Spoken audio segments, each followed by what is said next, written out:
César Gutiérrez Priego, abogado penalista, experto en Derecho Militar, en Seguridad Nacional y, según tengo entendido, también candidato a ministro de la Suprema Corte de Justicia de la Nación. Así que mientras eso no cambie, esperamos seguirlo teniendo de manera regular aquí en Reporteros MX para contar con su valioso punto de vista. César Gutiérrez Priego, buenas tardes, bienvenido. Manuel, ¿cómo estás? Un placer saludarte, como siempre, a ti y a todas las personas que nos ven y nos escuchan. ¿Me repatrian o colapsa las relaciones México-Estados Unidos? No creo que el Mayo Zambada o su equipo legal precisamente estén preocupados por el asunto diplomático de México y Estados Unidos. Si habla en serio y si va en un término de colapso, pues es a lo mejor por la información que tiene un hombre al que el gobierno estadounidense quiere condenar a muerte. Exactamente, mi querido Manuel. Creo que le acabas de dar al clavo respecto a lo que está sucediendo. Fíjate cómo hay que hacer el análisis muy claro, ¿no? Él escribe una carta. Esta carta viene como consecuencia de la determinación que hace el Departamento de Estado y el gobierno de los Estados Unidos en declarar a ciertos grupos criminales mexicanos como organizaciones terroristas extranjeras y globales. Esto, por supuesto, cambia la perspectiva de cómo llevar un juicio por parte de Ismael Mayo Zambada, líder histórico de lo que es el cártel del Pacífico, que conocemos como cártel de Sinaloa, y en algún momento, aunque usted no lo crea, el cártel más poderoso de las drogas a nivel mundial. Pero aquí, mi querido Manuel, me parece que hay que entender toda la carta. Cuando él hace esta solicitud, hace también un señalamiento en donde dice que él fue secuestrado y llevado contra su voluntad hacia los Estados Unidos. Entonces confirma el hecho de que él nos entregó de forma voluntaria, como se llegó a especular en algún momento, y sí dice que fue secuestrado para ser llevado a los Estados Unidos contra su voluntad. Recuerda que existe un acuerdo binacional, un tratado internacional entre México y los Estados Unidos que habla de estos secuestros que se dan entre un país y autoridades de un país extranjero con un país mexicano, ¿no? Intraestatales. ¿Qué es lo que pasa aquí, mi querido Manuel? Y obviamente tiene que ver con el análisis y no irnos con la fácil que algunos medios y comentócratas he escuchado que hacen el señalamiento de que está amenazando al gobierno de México. A ver, es claro que el Mayo Zambada no ha llegado a un acuerdo con la Fiscalía de los Estados Unidos ni con el Departamento de Justicia. Es claro también que dentro del ofrecimiento que le pudieron hacer no hubo nada que le llamara la atención o le interesara, y es claro que lo que están haciendo es amenazarlo y presionarlo al decir, si no llegas a un acuerdo con nosotros, si te conviertes en testigo protegido, lo que nosotros vamos a hacer es solicitar la pena de muerte.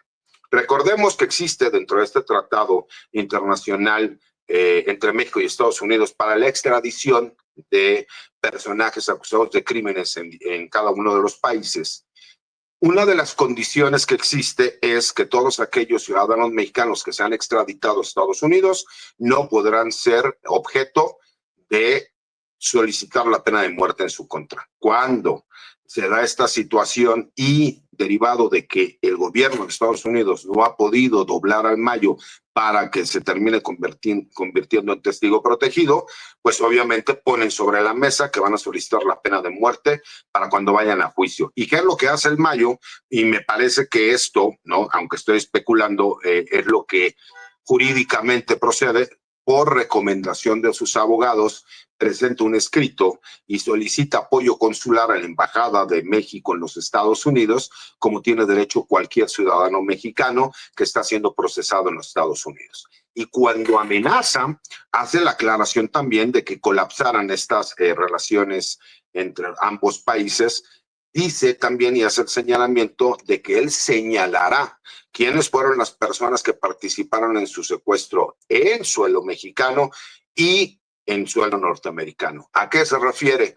Yo lo que puedo entender es que hubo por ahí, tal vez me hace creer, de acuerdo a cómo lo estoy entendiendo en la estrategia jurídica, que él tiene conocimiento de que hubo agentes extranjeros realizando un operativo en México o de la mano con ciertos personajes mexicanos para secuestrar a un mexicano en suelo nacional.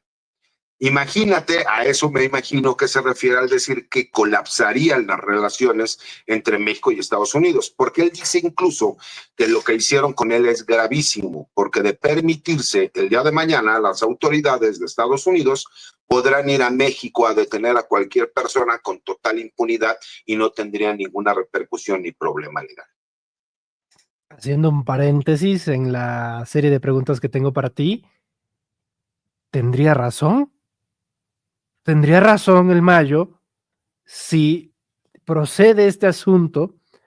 Pues Estados Unidos ya lo hizo una vez y le funciona, lo puede volver a hacer otra y otra y otra hasta que el gobierno mexicano ponga un alto. Es una situación bastante compleja porque si se le repatria, se le da repatriación a Ismael Zambada, sería aceptar que el gobierno de Estados Unidos lo secuestró, César. Sí, por supuesto.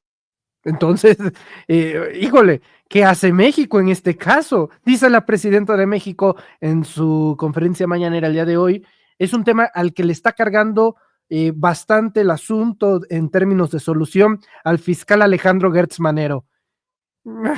Híjole, ¿en qué momento, no? Pero, ¿qué puede hacer el gobierno mexicano en este caso? Porque ciertamente sí, podrá ser el peor criminal del mundo, pero sucede que hasta los criminales tienen derechos, César.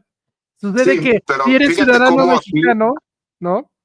pero fíjate cómo aquí viene el problema de carácter legal. El problema de carácter legal es, me parece que cualquier ciudadano mexicano que hiciera la solicitud de apoyo consular, obviamente se le brindaría y se le daría, porque incluso es un derecho procesal y es un derecho humano reconocido por la Organización de las Naciones Unidas. ¿Dónde viene el problema? Que si el gobierno mexicano efectivamente brinda ese apoyo, que además está obligado a hacerlo, obviamente las narrativas serán en el sentido de que el gobierno de México tiene miedo de lo que pueda decir Ismael El Mayo Zambada y que ya ven como si es un narcoestado porque incluso quiere repatriar a un jefe criminal. Pero eso tiene que ver también con el juego político y las cartas jurídicas que está jugando la defensa de Ismael Zambada.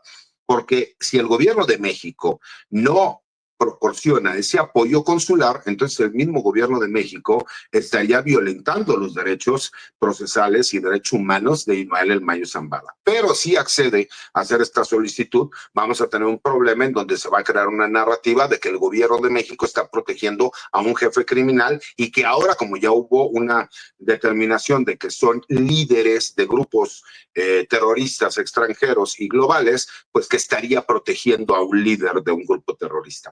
Esa es la disyuntiva, mi querido Manuel, pero la realidad va más allá. ¿Por qué nosotros vemos que el gobierno de México ha tenido y ha tomado las precauciones y que incluso vimos a la doctora Claudia Sheinbaum mandar, obviamente, una propuesta de reforma a la Constitución, el artículo 40 y el artículo 19 constitucional, para evitar que podamos ver lo que ya sucedió? Recordemos que esto no es algo nuevo, eso ya sucedió a finales de los años 80, principios de los 90, con el doctor Álvarez Machain, a quien se le acusó en su momento de haber participado con el cártel de Guadalajara, de supuestamente haberle estado suministrando cierto tipo de medicamentos para mantener con vida a Enrique Camarena, conocido como Kiki Camarena, y que era un agente de la DEA, que es quien se da cuenta que la CIA está apoyando al cártel de Guadalajara. Todo esto está documentado. Y recordemos que ellos vienen a México, personal de la DEA contrata a algunos comandantes de la policía en activo y algunos ex policías para que secuestren al doctor Álvarez Machain y sea llevado de forma ilegal a los Estados Unidos. En primera instancia se reconoció que él había sido secuestrado y que no podía ser juzgado porque iba contrario a lo que señala, obviamente, el acuerdo bilateral, en este caso entre México y Estados Unidos, donde no podía una persona ser secuestrada y obviamente llegar a los Estados Unidos porque se había violado las leyes internacionales y las leyes mexicanas. Pero esto siguió escalando hasta terminar en la Suprema Corte de Justicia de los Estados Unidos y ellos determinaron que independientemente de la forma como haya llegado a los Estados Unidos, así haya sido mediante un secuestro en el país de origen, ellos sí tenían derecho a juzgarlo y que además se pudiera solicitar la pena de muerte en su contra. Recordemos cómo termina la historia. Al último, terminan dejando en libertad y totalmente absuelto al doctor Álvarez Machain, y tan es así que tiene un negocio allá en Guadalajara donde vende comida típica del estado de Jalisco. Pero ese es uno de los antecedentes de varios que tenemos conocimientos que han sucedido en México por agencias extranjeras. ¿Qué pasaría? Y lo pregunto yo, mi querido Manuel, con esta carta ya tenemos una certeza. Y una de esas certezas es, el Mayo no se entregó y no fue una simulación del Mayo el decir que se había entregado. Dos, si se comprueba que hubo agentes extranjeros que participaron para llevar a cabo el secuestro y posteriormente llevarlo hacia los Estados Unidos, imagínate, como él dice, podrían colapsar las relaciones bilaterales entre México y Estados Unidos, o por lo menos tendríamos un problema internacional fuerte. ¿Por qué? Porque Estados Unidos no ha brindado nada de información a México, de acuerdo a lo dicho por el fiscal general de la República, Alejandro Gertz Manero. Y recordemos también que si ellos hicieron una operación de ese estilo, ¿dónde puede existir confianza en una relación bilateral entre México y los Estados Unidos si se atreven a utilizar agentes extranjeros en México para realizar el secuestro de un jefe de un cártel de la droga? Eso lo reconocemos ampliamente, pero que tuvo que haber sido detenido, presentado en México, que en México se hicieron la solicitud legal, obviamente, para que fuera él deportado y por medio del trazado de extradición llevado hacia los Estados Unidos, y no como lo hicieron. Eso me parece que es el problema, porque te demuestra que si el Mayo Zambada se hubiera entregado, hubiera llegado a un acuerdo para recibir beneficios. Si el Mayo Zambada tuviera la certeza de que, bueno, en el último de los casos, si ya estamos aquí, pues vamos a ser juzgados. No, el Mayo Zambada ya quedó claro que él no va a cooperar, que él no va a ser testigo protegido, y lo único que quiere es que cuando sea juzgado, porque eso es lo que queda claro en la carta, lo único que pide es que no lo puedan acusar ni que le apliquen la pena de muerte cuando en su momento sea declarado culpable. Es que ni siquiera le está jugando a la defensa de la inocencia, como sí lo hizo Genaro García Luna. O sea, él ya sabe cuál va a ser su destino en los Estados Unidos. De ser así, Correcto. a ver, híjole, César, como dice tu gremio, aceptando sin conceder. Suponiendo sin conceder, sí. Suponiendo sin conceder. Sí, ve el otro aceptando sin conceder. Si es cierto que agentes especiales de los Estados Unidos secuestraron al Mayo y se lo llevaron y se llega a acreditar, ¿cuál debería de ser la reacción instantánea del gobierno mexicano ante un caso de ese estilo? Ahí es donde viene el señalamiento de que el gobierno mexicano incluso podría iniciar una carpeta de investigación. Ya debe de existir una carpeta de investigación por los hechos, incluso por noticia criminal, ¿no? Porque fue un hecho público, notorio y con relevancia a nivel mundial. Pero esa misma carpeta de investigación, derivado de las declaraciones que el mismo el Mayo Zambada está realizando, pues obviamente hay una línea de investigación nueva en donde se tendría que verificar quiénes de los agentes que están radicados en México participaron. Hay que recordar que no es nuevo, Manuel. Lo que sí es nuevo es el hecho de que lo hayan secuestrado y lo hayan trasladado de forma inmediata mediante un avión, y que ese avión se le haya autorizado llegar a donde llegó, además, porque recordemos que ahí hay uno de los estaciones de aviones más grandes y que son encargados de la defensa nacional de los Estados Unidos, para que no haya violaciones al espacio aéreo, y que curiosamente haya tenido la oportunidad de ingresar a una avioneta con características de los grupos criminales, con un número de matrícula falso, y que se le haya autorizado, pues eso por supuesto que llama poderosamente la atención, Manuel. Pero vamos todavía más allá. El hecho de que el Mayo abiertamente esté diciendo, a ver, yo no estoy llegando a ningún acuerdo, ni me entregué, sino que simple y sencillamente me quieren aplicar la pena de muerte. Y yo, al ser ciudadano mexicano, ellos me secuestraron. Estos famosos secuestros transnacionales, existe un convenio entre México y los Estados Unidos para que no volviera a suceder lo que sucedió en su momento con el doctor Álvarez Machain. Ese documento se encuentra vigente, fue firmado y ratificado por ambos países, y él hace referencia a ese dato porque él lo que está pidiendo es que se le trate como lo que es un ciudadano mexicano, que no se le puede aplicar la pena de muerte porque él no va a negociar con el gobierno de los Estados Unidos. Eso ya quedó completamente claro. Pero viene entonces la siguiente pregunta. ¿Cuál fue la intención de detener al Mayo Zambada para que se fuera a Estados Unidos secuestrado? Que hoy estamos viendo la violencia que se está llevando no solo en el estado de Sinaloa, sino en todo el país y que además tiene repercusiones internacionales con los grupos criminales. Recuerda algo, Manuel, estamos viendo tal vez los últimos días del cártel del Pacífico, conocido como el cártel de Sinaloa, que en su momento fue el cártel más poderoso de las drogas en el mundo. Como está la situación en estos momentos, el cártel de Sinaloa muy posiblemente en muy pocos meses podrá desaparecer. La pregunta es, ¿quién lo va a absorber? Antes de entrar a ese tema, porque es todo otro asunto, mi pregunta final sobre el tema Mayo Zambada. Si el Mayo decide hablar, desde mi punto de vista, el gobierno que menos le conviene que hable es el estadounidense. Por supuesto. De modo que si al final sabe que lo van a terminar matando con pena de muerte, pues entonces a Estados Unidos le urge acelerar ese proceso y hacer un juicio express. Cuando empezaron las pruebas en el juicio de Genaro García Luna, cuando se estaban manchando a funcionarios estadounidenses, Brian Cogan suspendió el juicio de inmediato para acelerar el proceso del veredicto del juzgado. Si el Mayo decide realmente, como hemos puesto en la miniatura de este espacio, soltar la sopa, Estados Unidos, uno, es el que menos le conviene, y dos, al que más le urge que Zambada esté muerto y tenerlo como trofeo, César. Fíjate, Manuel, ¿no estás dado cuenta de una coincidencia? Y es importante señalar.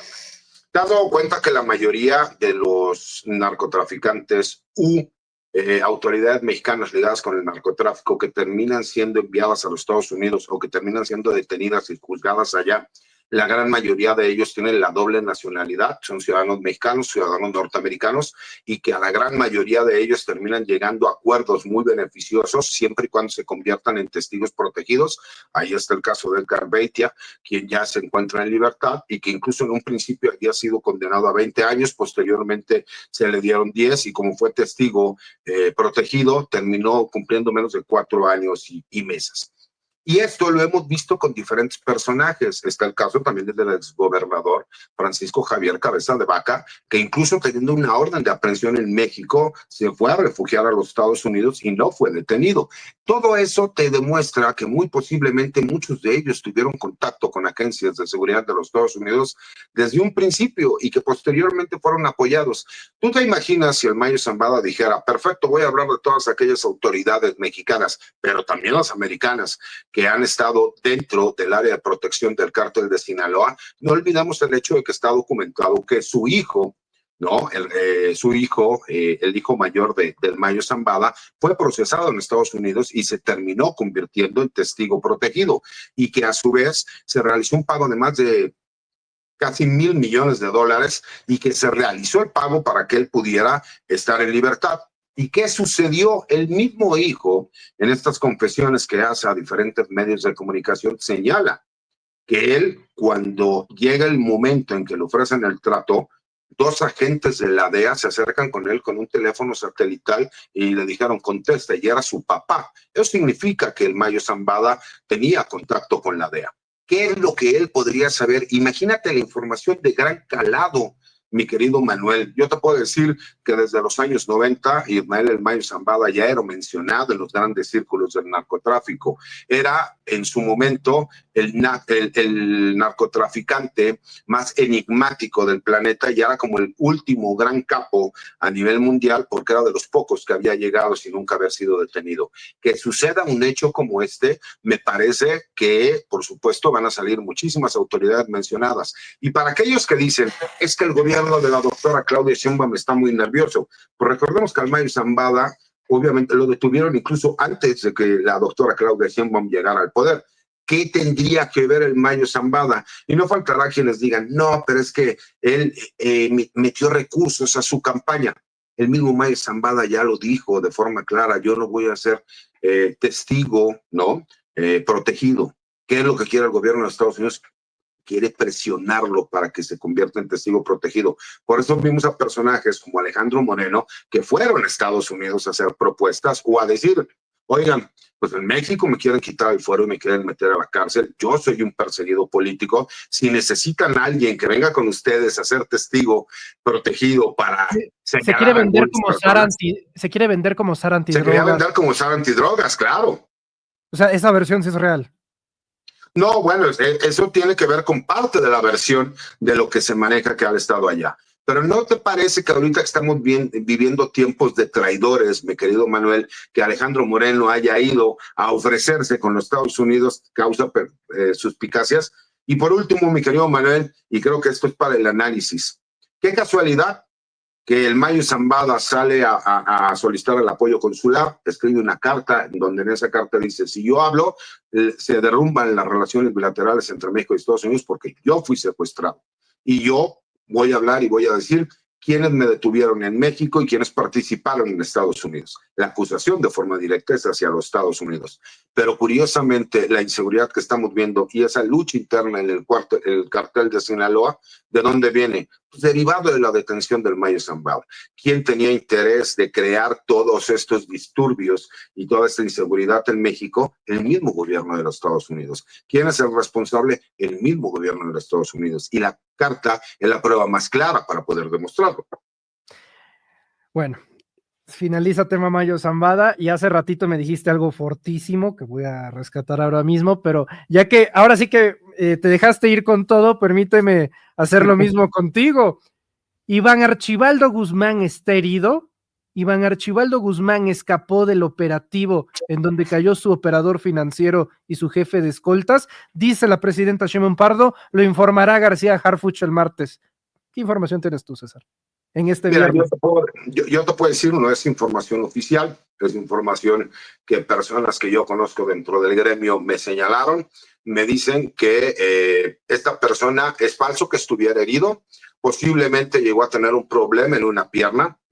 Me dicen que tenían conocimiento de que esta persona sí se encontraba en el mismo lugar en donde estaba este personaje que detuvieron, el famoso 200, ¿no? Que era gente cercana de él y que incluso lo que ellos crean es una distracción para que Iván Archibaldo tuviera la oportunidad de escapar.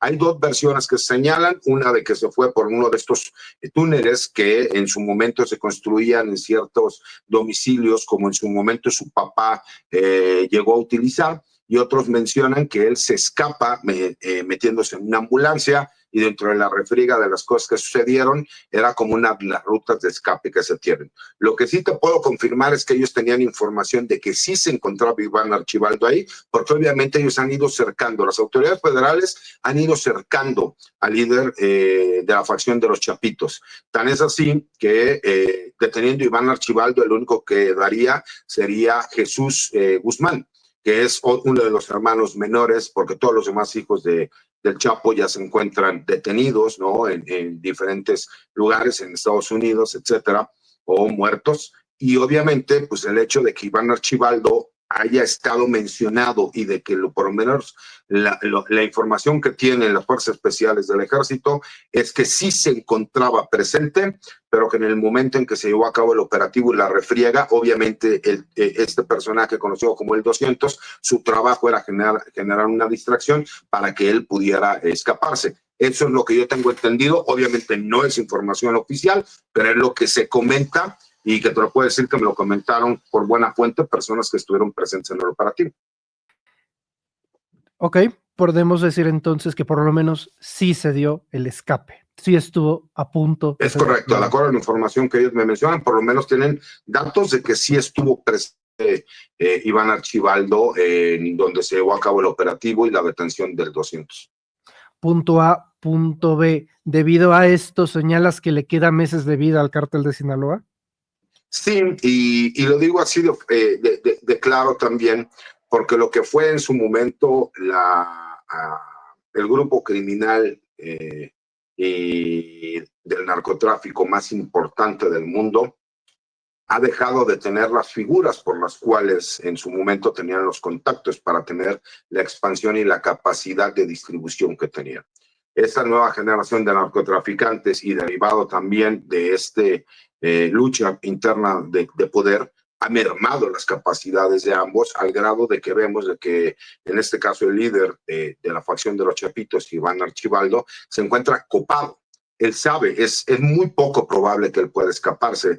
Ya tiene un seguimiento por parte del gobierno de la República, está blindado el Estado, no hay forma en que puedan salir de una pista clandestina porque se tienen tomados todos los datos. Es difícil que se pueda mover hacia la sierra porque está cerrado por parte de las autoridades federales. Traen un seguimiento muy marcado, traen un trabajo de investigación muy importante. Todos los personajes cercanos a él y de confianza han sido detenidos. Entonces, yo creo que es nada más cuestión de días o de horas para que escuchemos que la detención de Iván Archibaldo está llevando a cabo. Pero por el otro lado también hemos estado viendo la problemática que ha estado teniendo también la facción de los Mayos. Incluso la semana pasada hablamos del famoso holandés, este socio internacional de esta facción, que fue ultimado, ¿no? Y que perdió la vida y que curiosamente se le encontró una identificación como agente de la DEA y que hasta el día de hoy la DEA no ha salido a desmentir o a señalar por qué traía una identificación, si la identificación es falsa o si era verdadera. Simple y sencillamente ha habido un silencio sepulcral. ¿Qué te demuestra esto? Que lamentablemente para el cártel de Sinaloa, el poder que tenían y la capacidad que tenían, incluso de reacción para cuando sucedían detenciones por parte del gobierno federal, las han ido perdiendo. ¿Por qué? Porque el trabajo coordinado de las diferentes dependencias de seguridad del país lo que ha hecho es aislarlos, ir deteniendo a los cabecillas, y como pasa en todos lados, cuando vas deteniendo a las cabecillas, muchos de los que siguen lo que hacen es mejor salir, huir, irse, ¿no? Entonces creo que sí estamos a punto de ver la extinción de lo que era el cártel del Pacífico y del cártel de Sinaloa. Ahora, tú hace unos momentos me decías, falta ver quién lo absorbe. Pues la respuesta hasta que así natural, pues pareciera ser Jalisco Nueva Generación. Es correcto, pero el problema es que también hemos estado viendo trabajo en contra del cártel Jalisco Nueva Generación. Y hay que recordar algo, Manuel. El gobierno mexicano puede acabar con las 6 organizaciones criminales mexicanas que señalaron como organizaciones terroristas. Sí, pero mientras siga existiendo el mercado más grande del mundo de compra de drogas, que es Estados Unidos, siempre habrá alguien o algún grupo criminal que estará dispuesto a asumir el riesgo para seguir surtiendo de drogas a un mercado tan amplio. Y que hay que recordar que todos estos grupos criminales mexicanos forzosamente tienen que poder trabajar pues, en coordinación con autoridades tanto de México, pero de Estados Unidos. Y eso lo entiende el mismo gobierno de los Estados Unidos. Es imposible que pudieran pasar la cantidad de drogas que pasan sin los socios norteamericanos, sin la complicidad de las autoridades de los Estados Unidos. Y ese es un problema que ellos entienden, pero que no están dispuestos a asumir. Lo más fácil es criminalizar siempre a los extranjeros y en este caso a los mexicanos, ¿no? Y cuando vemos que existe una narrativa como la que está viviendo en México, en donde salen a decir que el gobierno de México está defendiendo o que está protegiendo a grupos criminales, es porque están mezclando un tema de seguridad pública con una cuestión política, porque aquí en México, obviamente la oposición, al darse cuenta que tenemos una presidenta que tiene tanto respaldo, arriba del 81% de respaldo y credibilidad, pues obviamente se dan cuenta que de seguir estos números, ellos nunca tendrán posibilidad de gobernar nuevamente ningún estado, municipio o lugar en este país. Entonces se han sumado a una campañita que lo señalaba directamente la presidenta de México, que viene con narrativas de los Estados Unidos. ¿O tú crees, mi querido Manuel, que es coincidencia que 3 diarios, ¿no?, que son afines al gobierno de los Estados Unidos, como CNN, New York Times y Washington Post, hayan sacado esta noticia nada más porque se les ocurrió como una investigación independiente? Por supuesto que no. Esto ya traía un interés político que incluso fue retomado de forma rápida pues por algunos medios mexicanos, comentócratas y obviamente la oposición. César Gutiérrez Priego, abogado, candidato a ministro de la Suprema Corte de Justicia de la Nación y también, entre otras cosas, colaborador de este espacio de Sin Máscaras y de Reporteros MX. Te agradezco muchísimo que nos hayas tomado la llamada. Ya se nos hizo costumbre en los viernes, ¿eh? Tienes aquí a la gente con bastante expectativa y espero que este mensaje, este análisis que nos compartes, pues sea replicado a través de las distintas redes sociales. Te agradezco mucho, César. ¿En dónde te podemos encontrar en redes sociales? Mira, Manuel, al contrario, para mí siempre es un placer poder estar con ustedes. En mis redes sociales, mi cuenta de X, anteriormente Twitter, que es @CesarGotipri, que es la que manejo yo personalmente. Escribo una columna de opinión todos los martes para La Silla Rota, hago una videocolumna para el blog de Información Militar y Seguridad Nacional Campo Marte, y tengo una página de TikTok donde subo algunos comentarios también de carácter jurídico y de seguridad pública y seguridad nacional. Mi cuenta de YouTube como César Gutiérrez Priego, y obviamente en espacios libres aquí como el viento, como el tuyo, mi querido Manuel, que siempre es un placer y un privilegio poder estar contigo y todas las personas que nos acompañan. Muchas gracias, César. Te envío un fuerte abrazo y estamos en contacto. Ten bonito fin de semana. Igualmente, Manuel, otra vuelta. Saludos a todos, que pasen buena tarde. El abogado